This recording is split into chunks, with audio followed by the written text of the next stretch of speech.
Isaías capítulo de número 46, verso 9 diz assim: considerai as coisas antigas.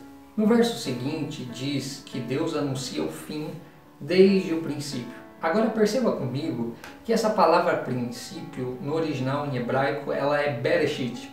Bereshit é o nome do livro de Gênesis.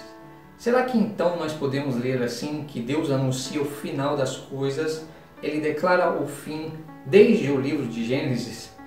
Bom, é bem provável que ele esteja dizendo isso porque o escritor de Eclesiastes diz que não há nada novo sob o sol. Não há nada novo debaixo do sol. Todas as coisas se repetem. Aquilo que acontecerá, na verdade, é aquilo que já aconteceu. Então vamos tentar entender melhor isso olhando para o livro de Gênesis. Quando nós olhamos para o período da criação, nós vemos Deus criando tudo o que há na terra e estabelecendo uma conexão, uma ordem de reino com o homem no Éden em 7 dias. A palavra trabalho no original significa melhorar as coisas, significa que ele estava transformando as realidades que ali eram postas dia a dia. Então, a cada final de dia, ele via que era bom. Mas no último dia, se você ler com atenção, a Bíblia diz que Deus não viu que era bom, mas ele viu que era muito bom. Há uma bênção dobrada sobre o 7º dia. Então, será que Deus está querendo nos falar algo a respeito disso? Perceba que no 7º dia não há nenhum raciocínio lógico para ele criar o descanso no 7º dia, porque para o homem Deus já tinha acabado de tê-lo feito e não havia por que ele descansar um dia depois de ser feito. Também para Deus não cabia descanso naquele momento, porque a palavra diz que Deus não se cansa e nem se fadiga. Então será que Deus está tentando nos falar de uma realidade mais profunda aqui? Vamos tentar entender isso olhando para outro texto.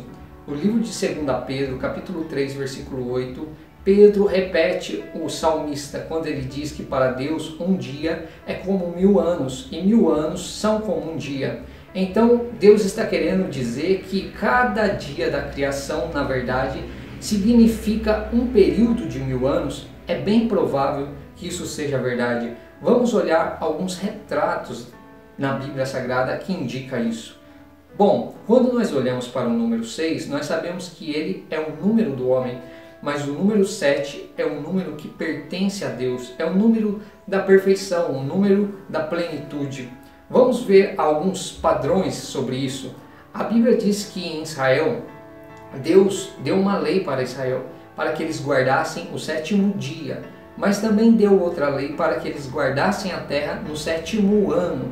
Então a cada 7 dias e a cada 7 anos, Israel tinha que descansar. Mas não era apenas isso. No múltiplo de 7, 7 vezes 7, a cada 50 anos, Israel tinha que libertar os seus escravos. Todas as dívidas estavam quitadas nesse tempo. Era um tempo de restituição. A cada 7 semanas após o período da Páscoa também, Israel entrava em um descanso e uma nova festa.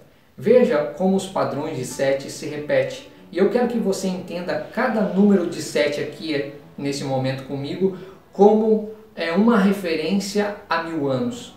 Cada dia como uma referência a um período de 1000 anos. Bom, vamos ver alguns retratos na Bíblia falando sobre o número 6 e o número 7. Preste atenção nisso. A cada 6, após 6 anos, a cada 7 anos, o escravo hebreu ele tinha que se tornar livre, ele tinha que ser liberto, ele tinha que ser livre. Também em Josué, no capítulo 6, fala que após 6 dias foram tocadas 7 trombetas. Olha, isso é uma referência que após 6.000 anos seriam tocados 7 trombetas, e isso está escrito no livro do Apocalipse. A palavra de Deus também diz que o trono de Salomão, no trono de Salomão, haviam 6 degraus para chegar ao trono. O 7º era a manifestação do rei, o 7º era o trono do próprio rei. A palavra de Deus também diz que no período da Páscoa, todo Israel tinha 7 dias para tirar todo o fermento de dentro da sua casa. Agora repare comigo que o fermento ele é símbolo do pecado. Será que Deus está dizendo que em 7.000 anos todo o pecado será tirado da terra? É bem provável que isso seja verdade. Eu quero que você olhe comigo outros retratos, outras figuras que nos fazem entender que esses 7 dias da criação, Deus está se referindo a um período de 7.000 anos. A Bíblia diz que o 7º após Adão, que se chamava Enoque, ele foi transladado, ele foi tirado da terra. A Bíblia diz assim: e andou Enoque com Deus, e Deus o tomou para si. A palavra de Deus também diz que quando Moisés subiu no Monte Sinai, a Bíblia diz que ele estava lá 6 dias, mas no 7º dia Deus o chamou. Agora eu quero que você veja 2 imagens a respeito do Messias, dois retratos que nos fazem entender isso de forma mais clara. O primeiro retrato é quando Jesus tomou a Pedro, Tiago e João e subiu no Monte Tabor, o Monte da Transfiguração. E Jesus revelou-se em sua glória para Pedro, Tiago e João. E desceram também Elias e Moisés, que representam a lei e os profetas. Eles desceram e ali foi uma junção do mundo físico com o mundo espiritual. E Jesus foi revelado em sua glória. Agora, sabe o que eu não disse? Como começa esse texto? O texto começa assim: após 6 dias, Jesus tomou a Pedro, Tiago e João e subiram ao Monte Tabor, o Monte da Transfiguração. Após 6 dias. Isso indica que após um período de 6.000 anos, Jesus, Yeshua, o Messias, ele vai se revelar. Agora tem um outro retrato bíblico que ele é pouco entendido, mas que Jesus mostra essa realidade mais profunda do 7º dia, que ele representa um descanso que está escrito em Hebreus. O escritor aos Hebreus diz que nós entraremos em um período de descanso. Apocalipse diz que Satanás será amarrado por 1000 anos. Então seria esse o período de descanso de Deus e dos homens, profetizado desde o livro de Gênesis? Vamos olhar essa história e entender melhor isso. Um dia Jesus está vendo um homem que está com a mão mirrada e ele cura esse homem. Perceba como eu disse no livro de Gênesis, ele vê que não está tudo perfeito como deveria estar no 7º dia. Então ele cura aquele homem. E os homens começam a questioná-lo a respeito do Shabá, do 7º dia, do sábado, que ele não estava guardando a lei. E então ele olha para os homens e diz assim: o meu pai trabalha até agora e eu também. Por que Jesus estava dizendo isso? Eu vou lhe explicar agora.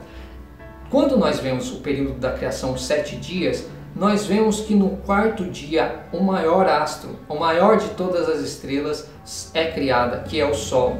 A Bíblia diz, o profeta diz que Jesus é o Sol da Justiça. Jesus é chamado como o Sol da Justiça. E Jesus vem no 4º dia.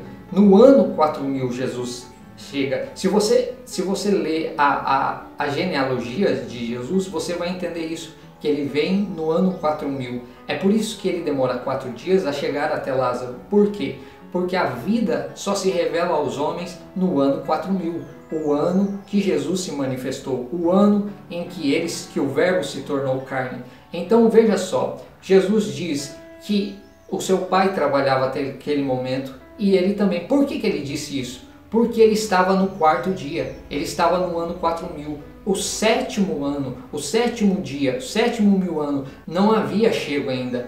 Havia coisas para ser restauradas, havia coisas para se tornarem ainda perfeitas na terra. Existem coisas que não estão boas no nosso meio, que elas estão sendo transformadas. O fermento ainda está sendo tirado. É por isso que alguém na sua casa ainda precisa ouvir falar de Cristo. É por isso que Deus ainda está trabalhando na sua vida, na minha vida, na vida da sua família, porque ainda não chegamos na plenitude do tempo de sermos perfeitos ainda. Deus está trabalhando na terra, Deus está trabalhando com o homem, e o dia que tudo estiver pronto, perfeito, há de se revelar o Messias no nosso meio. E então a partir daí, todas as coisas estarão perfeitas.